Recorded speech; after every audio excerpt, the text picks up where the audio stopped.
Tubifuriza ibihe byiza mwese mukurikiye Theo Barasa Network. Isesengura ryacu rigiye kwibanda ku ngingo y'umunsi igira iti Uburusiya n'Ubwongereza bishobora kujya mu ntambara yeruye bikarwana. Muri ikiganiro nkaba ndi kumwe na Itangishaka Emmanuel bakunda kwita Itangilove. Wiriwe neza?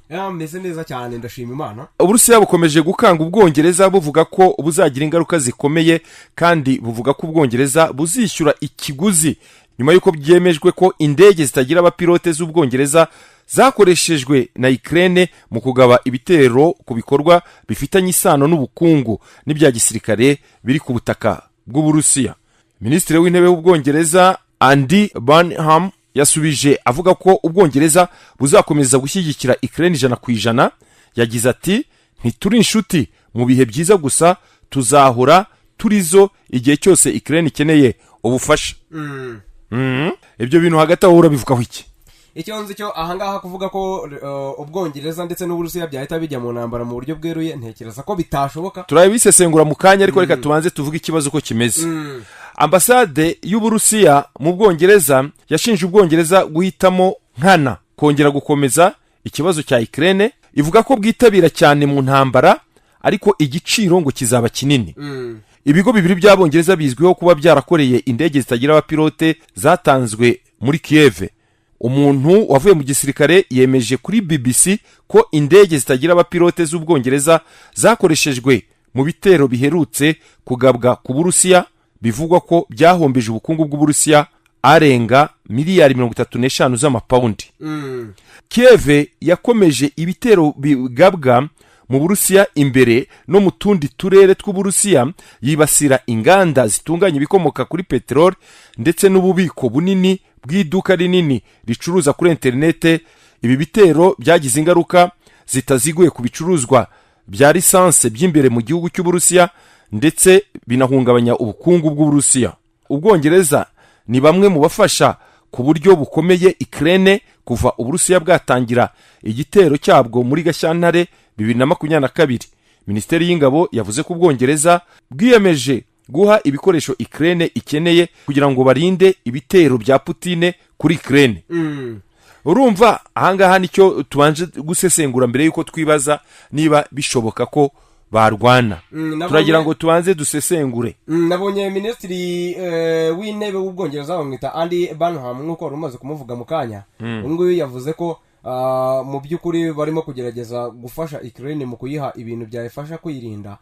Hanyuma ariko bavuga ko batari mu ntambara mu buryo bweruye. Ntago bari mu ntambara nako n'Uburusiya nari mukiriye mu buryo bweruye nkaho ari intambara barimo mu buryo bw'ibanga.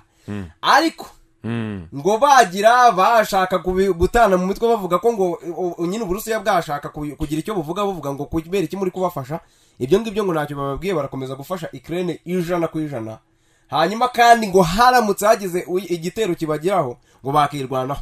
Uburusiya rero hagati aho bwaburiye Ubwongereza ingaruka nyuma y'amakuru avuga ko indege zitagira abapilote zakozwe n'Ubwongereza zakoreshejwe na Ukraine mu bitero bikomeye ku bitero biri ku butaka bw'Uburusiya. Moscow yashinje Londres kugira uruhare rutaziguye mu ntambara mu gihe Ubwongereza bukomeje gushyigikira Ukraine. Ibi bitero byazamuye ubwoba bushya ku kwihorera k'Uburusiya kuri Ukraine ko bishobora no kugera hanze ya Ukraine, nubwo nta kimenyetso cyemejwe cy'uko Uburusiya bugiye kugaba igitero ku butaka bw'Ubwongereza. Nabonye ikinyamakuru BBC, nk'uko tubikesha ikinyamakuru BBC tukabikesha ikinyamakuru cyitwa First Post. Nabonye ivuga ko Ubwongereza burishobora kuba burimo gukoresha Ukraine nka proxy yabo, bakaba bari mu ntambara n'Uburusiya ariko mu buryo buterushye. Ibyo nabyo birashoboka. Hagati aho rero Uburusiya bukomeje gutera ubwoba Ubwongereza bubushinja kuba umufatanyabikorwa mu bitero Ukraine iri kugaba imbere mu gihugu rwagati, nyuma yuko ibinyamakuru nka The Sunday Times byemeje ko utudege tutagira abapilote, no kuvuga drones, twakozwe n'inganda z'Abongereza nka BAE System twakoreshejwe mu gutwika ibigega by'ibitoro n'inkambi z'ingabo mu Burusiya. Ambasade y'Uburusiya i Londres yavuze ko Ubwongereza buzishyura ikiguzi gihanitse cyane bitewe n'uburyo buri kurushaho kwivanga muri iyi ntambara. Ibi biremezwa n'ikinyamakuru Time Magazine. None turibaza ku cy'Uburusiya bwarakaye cyane kuri inshuro. Gusa abasese dore icyo bavuga, drone z'Ubwongereza nk'iyitwa Nian ikoresha moteri ya jet zakoreshejwe mu kugaba ibitero bikomeye mu bice bya Volgograd ahitwa Yeruye ndetse no hafi y'umurwa mukuru i Moscow. Urumva? Ikindi byibasiye inganda z'ibikomoka kuri peteroli, bityo bikaba bikoma mu nkokora uburyo Uburusiya bwinjiza amafaranga n'ibikoresho bigenda ku rugamba. Ibi nabyo biremezwa na Al Jazeera. Minisitiri w'intebe w'Ubwongereza yavuze ko Ubwongereza budateze guterwa ubwoba n'iterabwoba rya Putin kandi ko bushyigikiye Ukraine 100%. Ubwongereza bwamaze kwemera guha Ukraine izindi drone 150 muri uyu mwaka nk'uko bitangazwa na Time magazine.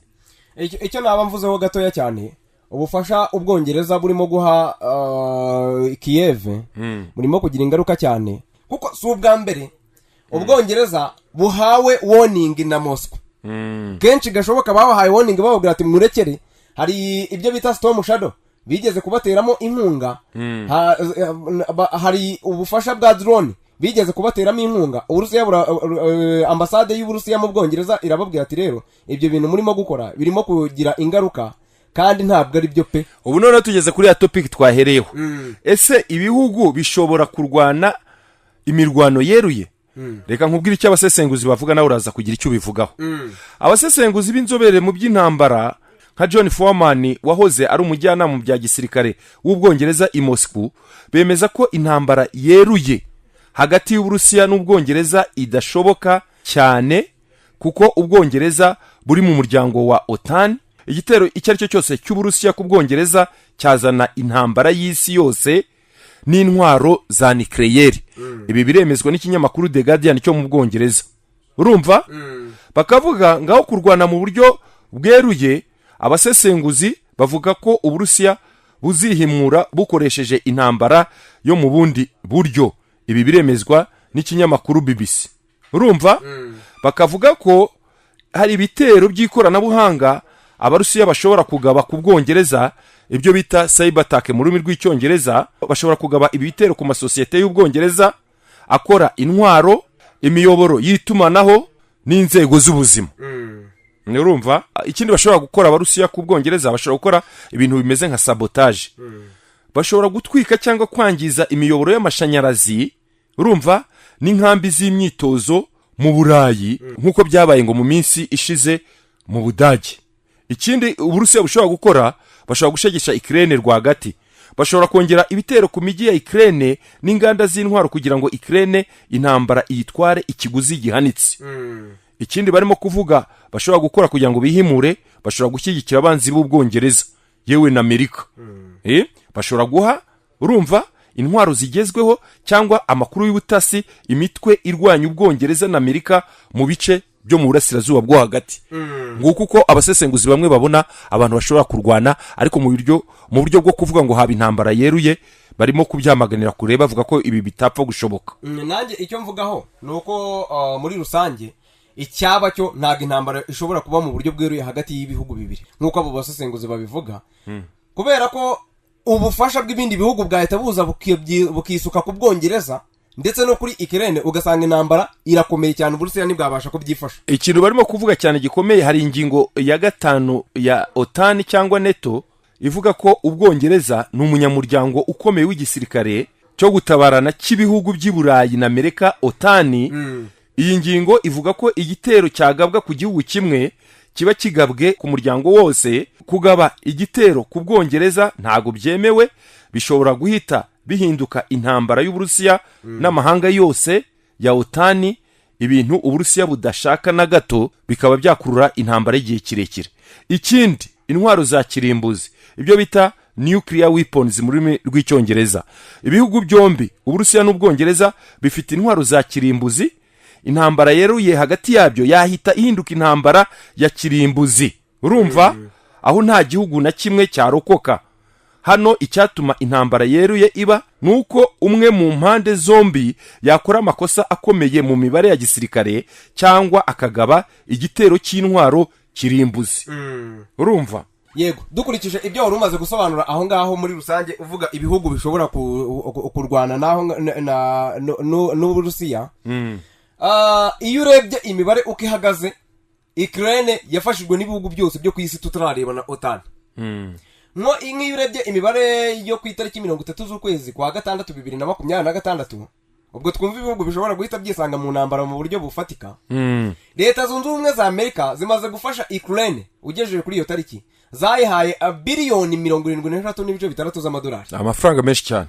Ubudage ntago tujye tubwumva buvugwa mu mwandiko ariko bwahaye Ukraine biliyoni 28.4 ntago tubumva mu mwandiko. Ubu Bwongereza turimo tuvuga bwatanze biliyoni 18.1 hanyuma Denmark itanga biliyoni 12. Wumve nawe amafaranga ntugire ngo ni make. Iyo tuvuga biliyoni ubwo umuntu azajya yumva miliyoni uko biliyoni imwe ibingana na miliyoni 1000. Netherlands yatanze biliyoni 10 z'amadolari ya Amerika, Sweden itanga biliyoni 10, Norvege itanga biliyoni 8, Ubufaransa butanga biliyoni 7. Ayo yose mu madolari, ayo yose mu madolari. Yego. Poland itanga biliyoni 5.1. Ibihugu bya Afrika byohereje abasirikare umwe kuri umwe. Bamwe bakajya muri Ukraine abandi bakajya mu Burusiya. Yego. Kandi bose bishyurwa. Icyo mvuga hangaha ibi bihugu byose uramutse ushoje intambara ku Bwongereza ubwo ni kimwe no kuba uyitumiye ubabwiye ngo wateye umuvandimwe bahite bajya mu ntambara. Usibye ko n'ubu OTAN ifasha Ukraine mu buryo wenda bumwe cyangwa ubundi ariko mu buryo bweruye bigaragarira buri wese ntago biragaragara neza. Ikindi kivugwa nuko urumva nubwo intambara yeruye itapfa koroha ariko ibihugu bikomeje kurwana muri za ntambara bita proxy war. Bamwe bashyigikira abandi nicyo kigaragara. Bivugwa ko Uburusiya bwakomeje gushinja Ubwongereza kwenyegeza umuriro w'intambara nyuma yuko hagaragaye ko drones n'intwaro zakozwe n'Abongereza bikoreshwa mu kugaba ibitero bikinjira mu Burusiya kandi bikangiza inganda imbere mu Burusiya. Ubwongereza bwo bukaba buvuga ko buzakomeza gushyigikira Ukraine mu buryo bwose. Ikindi Ubwongereza bukaba bufasha Ukraine. Ibyo ngibyo nibyo bavuga ko bimeze nka proxy war. Ibitero by'ikoranabuhanga n'ubutasi nabyo birakomeje. Ibihugu byombi birimo gusubiranamo mu buryo buziguye binyuze mu bitero by'ikoranabuhanga, cyber attack no gusenya ibikorwa remezo mu ibanga, ariko birinda kwerekana ku mugaragaro ko biri mu ntambara. Urumva nubwo muri make igishoboka ubu si intambara yeruye y'ingabo z'Ubwongereza zirwana n'iz'Uburusiya, ahubwo nugukomeza gushyamirana bimyuze mu gufasha Ukraine no gufatirana imfungwa z'intambara no gukoresha ibihano by'ubukungu. Ibi nibyo birimo kugaragara kuri ubu. Ariko usesenguye muri make Ubwongereza usibye Ubwongereza bwonyine n'ibindi bihugu bya OTAN bishyigikiye biri gufasha Ukraine ariko bakabikora mu bwihisho. Ariko hari n'abasirikare cyangwa n'ibikoresho bya gisirikare byaturutse mu burengerazuba bw'isi byagiye bifatirwa ku rugamba. Bigaragaraza ko Uburusiya burarwana ariko bukarwana n'ibihugu bya OTAN ariko ntago ari mu buryo bweruye. Nabyo biragaragara muri intambara. Iyo urebye mu buryo bweruye usanga ubu ngubu Ukraine irimo iratumiza ifite drone nyinshi ikura hanze, yaba iziguze cyangwa se yaba izihawe. Ibyo ngibyo by'inaho wabishidikanyaho. Ndetse n'amamisiri akomeye cyane nko mu byumweru bishize bazanye iyo bita FP5 Flamingo cruise missile. Ingi ni misiri ikomeye cyane. Reka dusoreje zaho ngushimira uruhare wagize muri iki kiganiro. Urakoze cyane. Sawa. Nimukore subscribe, like ndetse muna sharing.